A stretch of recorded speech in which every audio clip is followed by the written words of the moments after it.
भाई आप लोग को एक नया चीज़ दिखाने जा रहे हैं, मज़ा आ जाएगा। दिखाइए बेटे भाई। चीज़ देखिए भाई, बहुत खूबसूरत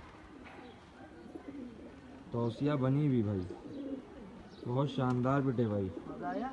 बहुत ज़बरदस्त बेटे भाई।